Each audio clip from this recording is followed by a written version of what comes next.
नशा तस्करों को मैं आपके माध्यम से एक मैसेज देना चाहूंगा कि आप यमुनानगर शहर में नशा बेचना छोड़ दें, अदरवाइज हम आपका शहर छुड़वा दें। यमुनानगर को नशा मुक्त बनाने के लिए खाकी ने कमर कस ली है। पुलिस की इस ताबड़तोड़ कार्रवाई से मुस्तफाबाद के सारण गांव उस समय थर्रा उठा जब भारी पुलिस बल ने एक साथ कई घरों में छापेमारी करी। ऑपरेशन मैदान के तहत पुलिस ने गांव सारण के उन 10 घरों को टारगेट किया जिनकी लिस्ट नशा बेचने के शक में पहले ही तैयार की जा चुकी थी। इस छापेमारी के दौरान पुलिस ने सबसे बड़ी कामयाबी हासिल की है। सुभाष नाम का एक शख्स के घर से मिली है। सुभाष, जिसकी मां एक आंगनवाड़ी वर्कर बताई जा रही है, उसके घर से जब तलाशी ली गई तो पुलिस अधिकारी भी दंग रह गए। पुलिस ने सुभाष के घर से करीब 10.5 लाख रुपए कैश बरामद किया। इतना ही नहीं, तलाशी के दौरान 60,000 रुपए की पुरानी बंद हो चुकी करेंसी भी बरामद करी गई। पुलिस अब इस बात की जांच कर रही है कि आखिरकार आंगनवाड़ी वर्कर के घर यहां लाखों रुपए और पुरानी करेंसी कहां से आई। हमारे साथ डीएसपी रजत गुलिया मौजूद हैं। क्या कुछ उनका कहना है,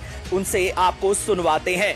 आज ऑपरेशन मैदान 2.0 के चलते गांव सारण में रेड करी गई थी। हमें सोर्सेज से पता चला था कि वहां लगभग 10 ऐसे व्यक्ति हैं जो नशे के कारोबार में संलिप्त हैं। उसके चलते एनडीपीएस के प्रोविजंस को फॉलो करते हुए CIA 1 एंड CIA 2 की टीम उनके इंचार्जेस द्वारा लीड करी गई थी। राकेश जी उस टीम को लीड कर रहे थे।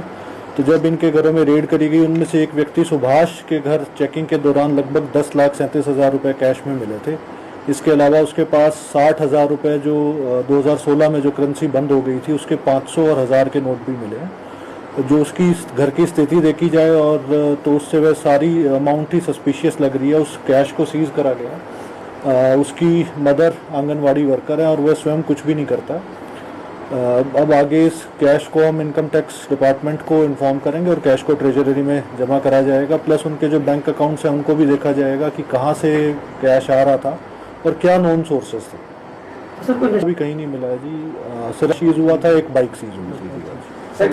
घर चिन्हित करे गए थे, 10 घर पर रेड करी गई थी। वो अपना सेटिस्फैक्ट्री जवाब नहीं दे पाया था कि कैश कहाँ से आया था। नॉन जो उसके बारे में गाँव में और हमारे सोर्सेज से भी जो इन्फॉर्मेशन है वो ड्रग्स बेचने का काम करता है, तो उसके पास कोई संतोषजनक जवाब नहीं था और आगे इनकम टैक्स डिपार्टमेंट को भी इंटीमेट करा गया। फर्दर उससे भी क्वेश्चनिंग करी जाएगी। सर में कोई बात सामने नहीं आई है। उसके बारे में जानकारी क्या थी आपके पास? हमारे पास यही जानकारी थी कि is a non drug dealer, गांव में ये ड्रग्स सप्लाई करता है। किस चीज का सर नशा था? ये स्मैक हीरोइन। 27-28 साल है। पुराना 500 और 1000 के नोट मिले हैं इनके पास से, जो 2016 में जो करेंसी डिमोनेटाइजेशन के टाइम जो इस करेंसी को बंद करा ऐसे चलता नजर आएगा। Thank you sir. क्या कुछ मैसेज देना चाहेंगे सोसाइटी के लिए? देखिए, जो अभी कार्रवाई चल रही है वह निरंतर आगे भी चलती रहेगी और जो ड्रग डीलर्स हैं खासकर उनको बड़ा स्ट्रॉन्ग मैसेज है कि आप जो अपनी संपत्ति अर्जित करते हैं, वाहन घर बना रहे हैं, तो 68F NDPS के प्रोविजंस के तहत आपकी जो भी संपत्ति है उसके खिलाफ भी कार्रवाई होगी और हम इसको जब्त भी करेंगे। और मैं आपके माध्यम से मैसेज भी देना चाहूँगा कि कृपया करके इस कारोबार को छोड़ दें, अदरवाइज आपके खिलाफ सख्त लीगल एक्शन होगा। तो शहर हम छुड़वा देंगे आपको।